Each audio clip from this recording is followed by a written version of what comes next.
Mais precisamente, ontem foi comemorado o Dia Internacional de Combate à Alienação Parental. A intenção é conscientizar a sociedade sobre os danos que a alienação pode causar na formação de crianças e adolescentes. Ana Rebeca Passos está chegando ao vivo. Ana, só para a gente deixar claro, né, e simplificar, a alienação geralmente acontece quando os pais se separam e a guarda fica com um. E aí esse um fica falando mal do outro e o outro, quando a criança vai para a casa do outro, o outro fala mal também da sua mãe ou do seu pai. E isso causa muitas consequências, né, Ana Rebeca? Pois é, Renata, porque em algumas situações essa criança não vai saber em quem acreditar, não é? Ou perder a confiança, não é, nesse pai ou nessa mãe, entendeu? Vai passar o fim de semana, por exemplo, na casa de um, e aí escuta conversas, aí já volta e conta para o pai ou para a mãe. Então, cria esse ciclo, não é? Sem confiança, e na cabecinha da criança ou desse adolescente, né, existe aí uma confusão. Então, não sabe mais em quem confiar, se a mãe realmente fala a verdade, se o pai fala a verdade. Então, isso é muito ruim na criação dos filhos. Independente do como foi o seu relacionamento, né, as pessoas adultas precisam se resolver, entender que a criança precisa ser ensinada e criada, não é, independente das suas brigas, não é, e da separação desse relacionamento, porque ali é um ser em formação. Bom, mas para falar um pouco mais sobre esse assunto, não é, existe uma lei no nosso país, essa temática é regulamentada pela Lei 12.318 de 2010, e é cada vez mais necessário a gente falar sobre esse tema, e como você disse, ontem foi o dia, né, de combate à alienação parental. A gente acompanha agora um bate-papo com uma especialista no assunto que traz mais orientações, penalidades e situações onde essa prática pode acontecer. Acompanhe. Larissa Barbosa, especialista em direito de família. Bom dia para você, bem-vinda à Rádio Cidade. De início, fala pra gente o que representa essa data. Olá, bom dia, Ana. Bom dia a todos da Rádio Cidade, a todos que estão nos ouvindo. O Dia de Combate à Alienação Parental, ele representa um dia de luta e um dia, sobretudo, de conscientização. Né? A alienação parental, ela é uma forma de violência psicológica, né, às nossas crianças, aos nossos adolescentes. E, infelizmente, é uma temática muito corriqueira em demandas familiares. Né? Então, esse dia realmente representa um dia de luta e de extrema consciência, para que a gente dialogue sobre essa conduta, né, que é de extrema violência às nossas crianças. Ô Larissa, e como combater esse tipo de prática? Então, Ana, para combater a gente precisa conhecer o que é a prática, né, antes de tudo. E a alienação parental, como eu disse, é um abuso psicológico, né, que não necessariamente é feito pela mãe ou pelo pai.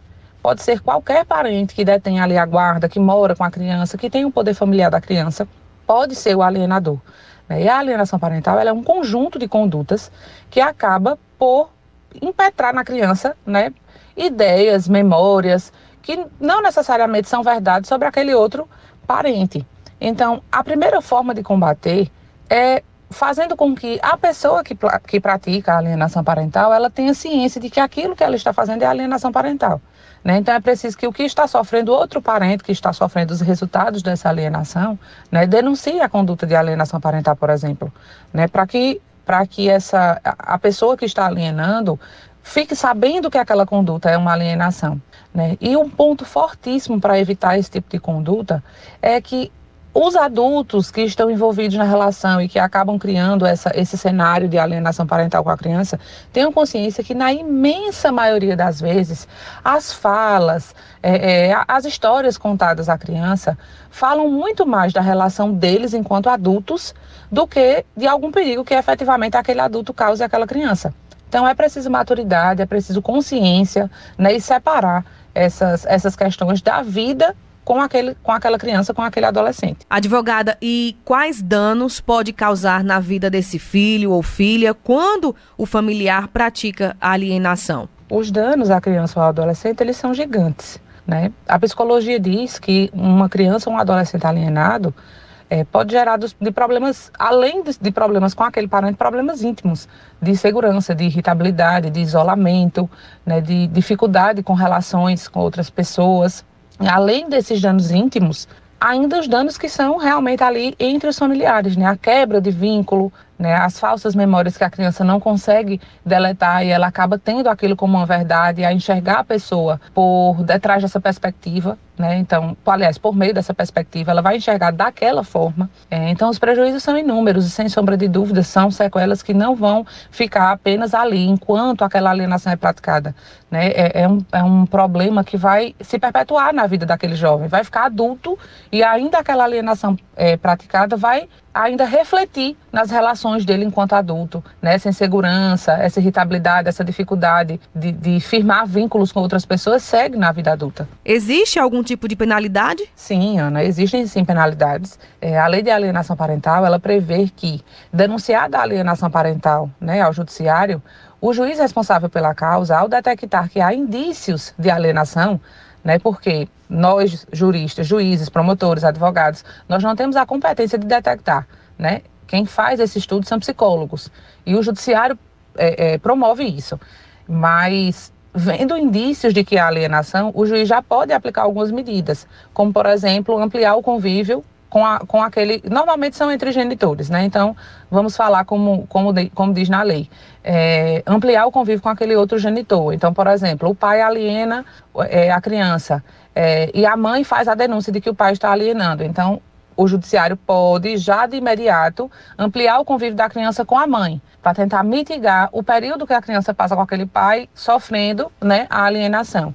Pode também advertir o alienador, pode aplicar uma multa ao alienador, pode determinar, depois de detectada a alienação, que ele faça terapias, né, para tentar entender o porquê dessas condutas e então evoluir nesse sentido.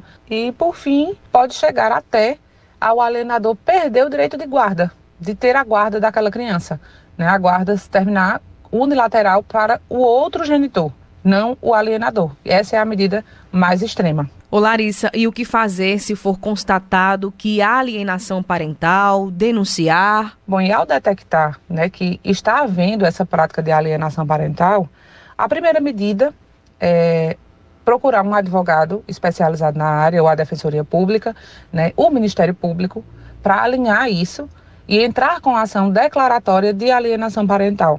Né? Às vezes as pessoas, eu vou na delegacia e etc e tal, isso muito mais tumultua do que resolve.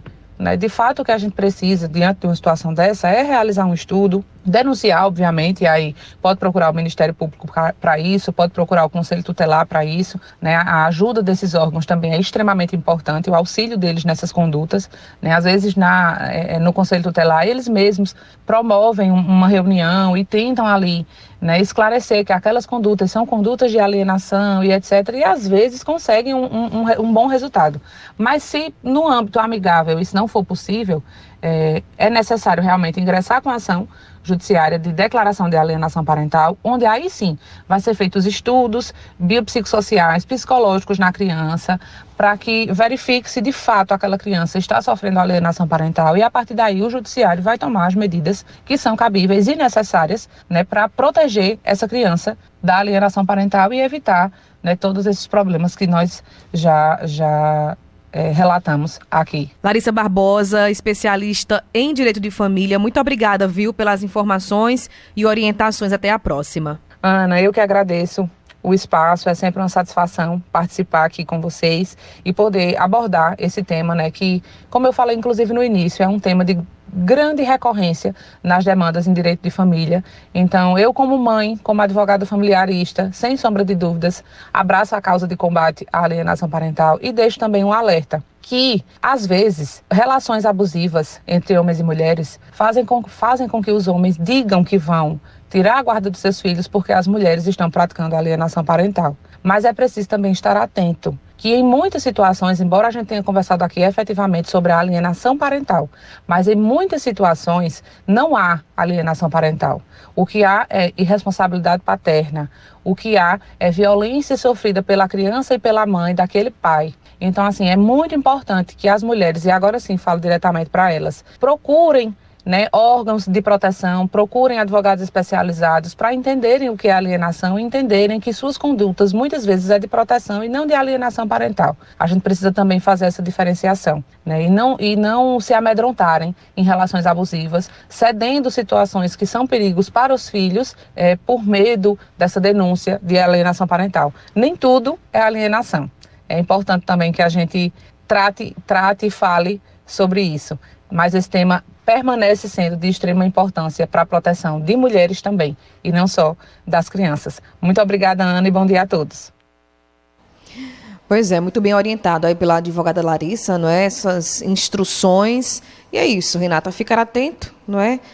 Sempre atento às palavras, às situações, ao seu posicionamento, o bem-estar da criança em primeiro lugar. Mas como ela pontuou também, é preciso que a mulher, nesse sentido, não é, saiba identificar quando a proteção dela, a atitude dela é uma proteção e não uma alienação parental, porque aí o pai ou o outro familiar pode entender ao contrário, né, e criar aí uma situação ruim dentro da família. Então é preciso realmente conversar com o especialista para identificar os traços, mas a criança em primeiro lugar sempre. Renata. Obrigada, Ana, pelas informações. 10 horas e 22 minutos.